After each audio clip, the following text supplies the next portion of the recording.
어제 IB 투자 업계에 따르면 에코프로 머티리얼즈의 IPO가 조금 미뤄질 수 있다라고 합니다. 원래라면 4월 27일 날에 상장 예비 심사 청구를 하고 거래소 쪽에서 이 서류를 검토하고 순서대로 진행해야 되는 건데 그게 지금 미뤄지고 있거든요. 그래서 지금 IB 업계 쪽에서는 얘네 상장이 좀 어려울 것 같다. 당분간은 좀 어려울 것 같다라는 판단을 내립니다. 물론 이 내용은 회사 측에서 공식적으로 말한 내용이 아니라 IB 투자업계 쪽에서 지금 상황을 보니까 이렇게 될 것 같은데 라는 내용이에요. 그래서 말 나온 김에 에코프로 머티리얼즈가 상장하는 게 어떤 의미를 가지는지에 대한 저의 생각을 좀 공유하고자 합니다.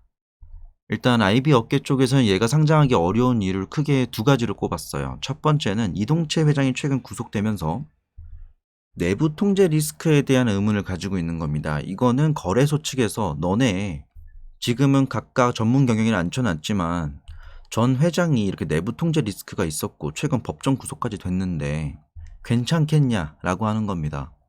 이거는 주주의 입장을 떠나서 그냥 거래소의 입장에서 바라보면 전 그렇게 생각할 수 있다라고 봐요. 그리고 두 번째 이유는 에코프로 머티리얼즈 2대 주주가 BRB 파트너스라는 곳입니다. 그리고 이 BRB 파트너스에 류재현이라는 전무가 있어요. 이 사람이 요번에 사회이사로 임명이 되었습니다. 근데 다들 아시겠지만 사회이사라는 거는 어떤 상법적으로 명분상으로 회사와 이해관계가 겹치면 안 됩니다. 그러니까 약간 제3자 포지션이에요. 그래서 회사에 대해서 밖에서 안으로 보면서 좀 냉정하게 할 말도 해주면서 약간 견제도 해주고 서포팅도 해주는 그런 존재여야 되는데 당장 회사의 2대 주주인 회사에서 전무인 사람이 와서 사회이사를 앉혀놓으면 이게 안 되겠죠.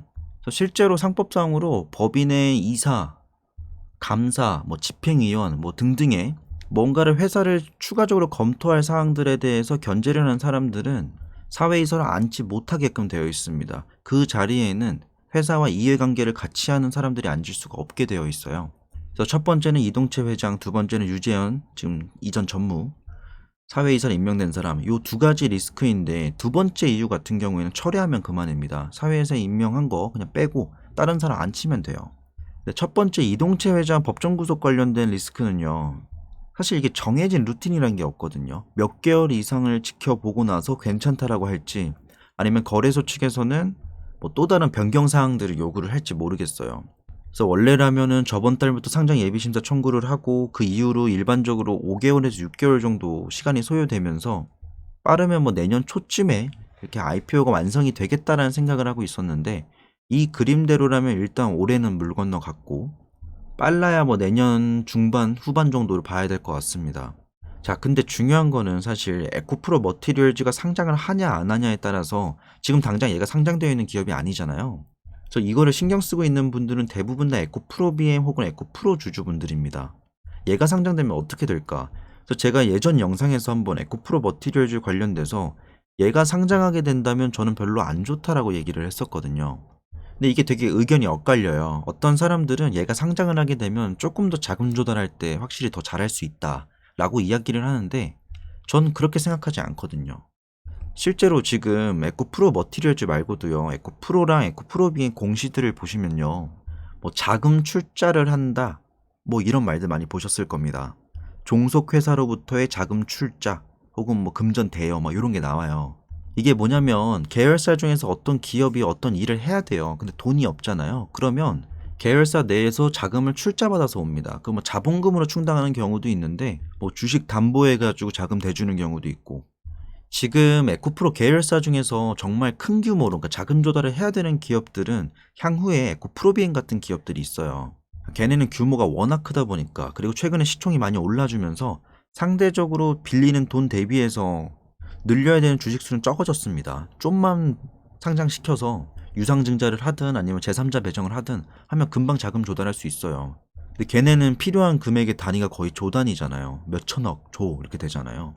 그래서 자금 조달이 시급합니다. 지금 당장 급한 건 아니지만 향후에 한다면 에코프로만의 자본금 가지고는 충당하기 어려워요. 근데 머티리얼즈 같은 경우에는 상장을 하던 안 하던 지금 만약에 어떤 사업을 하는데 돈이 필요하잖아요. 그럼 자금 출자 받으면 됩니다.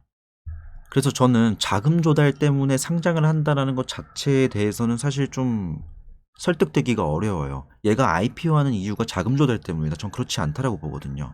물론 회사 측에서 얘네 상장하는 것도 자금 조달입니다.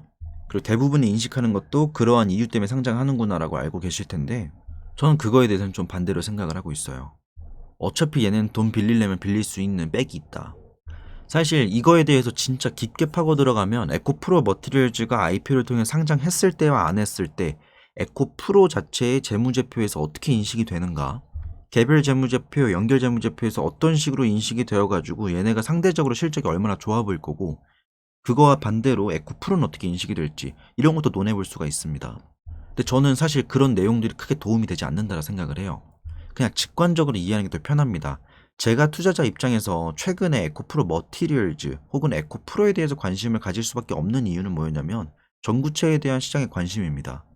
사실 IRA 이전까지만 해도 사람들 다 관심 있는 게 양극재밖에 없었어요. 양극재랑 폐배터리랑 뭐 실리콘 음극재 막 이런 것들, 혹은 리튬 어떻게 조달해오나, 뭐 포스코 홀딩스랑 쟤는 저렇게 하는데 얘는 어떻게 하려는가, 뭐 요런 내용들이 주된 관심사였고요. 거기서 조금 더 멀리 가봤자 이제 전고체 배터리 뭐 요런 얘기 나왔었습니다. 근데 IRA 세부 사항들 공개되고 나서부터 사람들이, 그리고 시장이 전구체에 대해서 굉장히 많은 관심을 가지기 시작해요. 광물과 부품을 인식하는 이 기준에 따르면 한국에 있는 전구체 기업들이 돈을 많이 벌 수 있겠다, 이전보다 더 많은 수혜를 볼 수 있겠다 라는 판단이 되기 시작하면서 실제로 IRA 그거 최종 발표된 다음부터 전구체 기업도 잘 올라갔죠. 전구체는요, 양극재 만들 때 굉장히 비중이 크고 원가 비중도 높고요, 이 성능에 있어서도 굉장히 결정적인 역할을 하는 원재료입니다. 결국 이 전구체의 핵심은요, 키워드가 탈중국이에요. 그러니까 우리가 IRA는 전구체다라고 생각해도 되는데 사실 그보다 조금 더 이전 논리가 탈중국에서 IRA가 파생된 거고, IRA 이후로 이제 전구체가 훨씬 더 많은 관심을 갖게 된 거기 때문에 최근에 에코프로를 투자하셨다면 에코프로 내에 있는 에코프로 머티리얼즈에 대한 어떤 메리트를 보고 그리고 전구체를 투자하신 겁니다. 지금은 패키지 상품을 에코프로를 사면 에코프로 머티리얼즈를 사는 거랑 똑같아요. 자, 근데 여기서 좀 직관적으로 나가보면 만약에 IPO를 통해서 상장이 되었어요. 그리고 이번에 IRA 이벤트가 있었지만 뭐 예를 들어서 올해 뭐 말이나 아니면 내년 초에 갑자기 CRMA 혹은 IRA 개정안 하나가 더 나온다라고 합시다. 혹은 그 두 개 말고 다른 게 뭔가가 나와요. 이건 모르죠. 여튼 국내 2차전지 기업들의 수익성에 큰 영향을 줄 수 있는 요소가 무언가가 나온다라고 합시다. 그럼 지금의 상황에서는 구도가 이렇게 됩니다.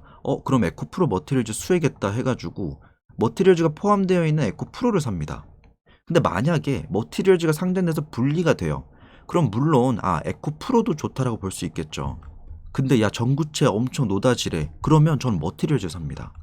여러분은 어떨지 모르겠어요. 저는 근데 만약에 머티리얼즈나 에코프로는 분리되어서 상장되어 있잖아요. 그리고 전구체 관련돼서 어떤 모멘텀이 발생을 해요. 그럼 저는 머티리얼즈 삽니다. 에코프로 안 사고. 세계관이라 표현을 할게요. 에코프로라는 세계관 내에서 지금 가장 큰 비중 차지하고 있는 게 에코프로 BM이에요. 가장 상징적인 종목이고요. 그래서 과거 뭐 LG화학에서 LG 엔솔이 분리되어 나오면서 둘 다 약간 평가 절하를 받는 뭐 그런 구도는 나오지 않을 거라 저는 생각을 해요. 전체적인 2차전지 사업 내에서의 일부분을 떼서 상장을 하는 거기 때문에. 근데 최근 에코프로가 올라가는 그 모습들을 보면서 이게 왜 올라갈 수 있는 것인가 라를 생각해 봤을 때 저는 이 전구체 모멘텀이 굉장히 컸다라고 생각을 하거든요. 이게 결정적이었다 봅니다. 현재로서는 2차전지 크라이테리아가 있으면 이 중에서 양극재를 에코프로비엠이 하고 나머지 짜잘한 뭐 전구체나 아니면 뭐 폐배터리 재활용 혹은 뭐 CNG처럼 분해 기술, 이노베이션과 머티리얼처럼 니켈, 코발트, 망간, 그리고 리튬을 분해할 수 있는 기술력들, 전구체 제작할 수 있는 기술력들, 이런 게 반영돼가지고 에코프로의 어떤 가치평가 밸류를 만들어준 거였거든요. 근데 이 중에서 전구체 관련된 모멘텀이 따로 상장돼서 나가는 겁니다. 그래서 저는 개인적으로 만약에 향후에 전구체 관련된 모멘텀이 나온다면 머티리얼즈가 따로 상장되어 있을 때 에코프로를 사지 않고 머티리얼즈 살 거거든요. 뭐 제 의견에 동의를 한다면 그게 대부분 시장에, 그리고 많은 사람들이 공감을 한다면 그게 시장의 중론이 될 거고, 그 중론은 결국 차트에 나타날 거고요. 가격에 나타날 거니까. 그래서 사실 이 IPO를 통해서 상장하는 게 굉장히 득과실이 많아요.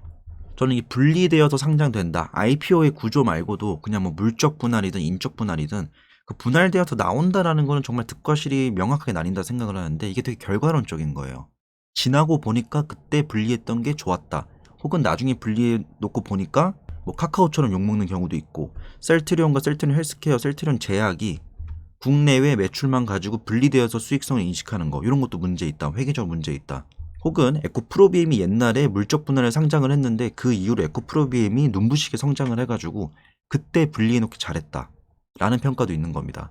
저는 개인적으로 에코프로 머티리얼즈 말고요, 에코프로 BM이 과거에 에코프로에서 이동채 회장이 얘네를 따로 물적 분할을 이른 시기에 해놓은 걸 굉장히 큰 그림이라 생각을 합니다. 당장 지금에 와서 만약에 물적 분할한다 그러면 굉장히 많은 욕을 먹을 거거든요. 실제 LG화학 같은 경우에도 한 수년간 이렇게 기다가 이제 좀 올라가지고 올라왔는데 이때 물적 분할한다 해서 욕을 바가지로 먹었던 거거든요. 이걸 존버해준 사람들의 어떤 노력들을 다 버린 거니까. 근데 BM은 본격적으로 이제 뜨기 시작하기 전에 이때 물적 분할을 해서 상장해놨기 때문에 지금 딱 깔끔하게 뭔가 분리가 되어 있잖아요. 에코프로 BM은 양극재만 하고 에코프로 HN의 인적 분할 통해 나왔으니까 기존에 하던 사업 영역 그대로 이어가고 환경 사업 부문 그대로 이어가고, 에코프로는 요 두 회사에 관련해서 지주사 역할을 하고 혹은 양극재 외에 할 수 있는 다른 2차전지 산업들을 포함해서 하고 있는 거고. 여튼 저는 이렇게 생각합니다. 에코프로 머티리얼즈의 상장이 조금 미뤄졌는데 저는 오히려 좋다라고 생각을 해요. 저는 이 에코프로 생태계 자체에 대해서 투자를 하고 있는 사람으로서 에코프로 머티리얼즈의 IPO를 그렇게 달갑게 받아들이지 않았습니다. 그냥 안 했으면 좋겠다라고 혼자 생각하고 있었어요. 그 근거들을, 제 생각들을 공유 드린 거고요. 사실 저의 이런 생각들도 근데 사실 저한테 어떤 코멘트를 남길 수도 있어요, 댓글로. 근데 투모로우님, 이게 에코프로 머티리얼즈 상장하면 자금 조달 그것도 있는데 다른 요러요러한 이유들 때문에 상장하는 게 오히려 좋을 것 같아요 라는 댓글을 보고 제 생각이 바뀔 수도 있겠죠. 근데 지금 현재 제가 마련해 놓은 이 프레임 안에서는 에코프로 머티리얼즈 상장이 밀렸다? 난 오히려 좋다. 왜냐하면 에코프로 머티리얼즈가 상장했을 때 나는 만약에 나중에 전구체 관련해서 모멘텀이 나왔을 때 굳이 에코프로를 사지 않고 에코프로 머티리얼즈를 난 살 것 같다. 그쪽으로 버튼이 눌릴 것 같다. 결국 정답은 여러분들이 생각하는 거에 있습니다. 그리고 그 생각들이 기울이는 쪽으로 주가는 움직여요. 그리고 시장에 반응이 나올 거고요.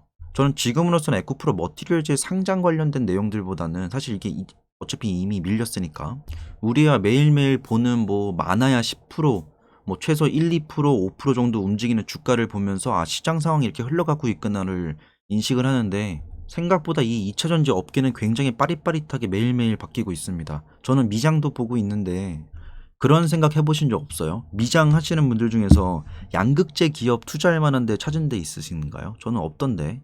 그러니까 저의 투자 영역이 지금 국내와 해외, 미국까지 있는데 그 안에서 내가 양극재가 만약에 메리트가 있다고 봐서 양극재를 살려면 어딜 사야 될까 할 때 지금 에코프로비엠밖에 안 보이거든요. 저는 당장에는 뭐 IPO가 급하다 이런 것보다는요, 오히려 BM의 사업을 좀 밀어주고 지금 그간 열심히 해와서 쌓아왔던 이런 지위와 점유율 같은 걸 놓치지 않게끔 열심히 계속 연구개발했으면 좋겠습니다. 뭐든지 사업이든 아니면 개인적인 일이든 우선순위가 있잖아요. 저는 지금 IPO가 그렇게 급한 이슈는 아니라 생각을 하고요. 최근에 뭐 MSCI에 편입이 안 된 거에 대한 뭐 이슈도 있었지만 저는 결국에는 어떤 가격 측면에서의 테크니컬 이슈가 있고 펀더멘털 측면에서의 회사의 어떤 내부적인 이슈가 있다라고 한다면, 어떤 테크니컬, 가격적인 이슈에서 발생할 수 있는 모멘텀 중에서 우리가 조금 더 집중해야 되는 거는, 혹시 만약에 코스피를 이전 상장한다 라고 한다면 그거에 대해서 많은 기대감을 가지고 두고두고 할 수 있습니다. 가슴이 두근두근 하겠죠. 근데 저는 아직까지는 에코프로 머티리얼즈의 IPO 소식에 대해서 두근거리진 않는다 라는 정도로 결론을 짓고 영상을 마무리하겠습니다. 이 영상은 에코프로 머티리얼즈의 상장에 대해서 물어보시는 분들이 한 4-5번 정도 누적이 되어가지고 더 미루면 안 되겠다 싶어서 말씀드리는 겁니다. 오늘의 영상 여기까지입니다.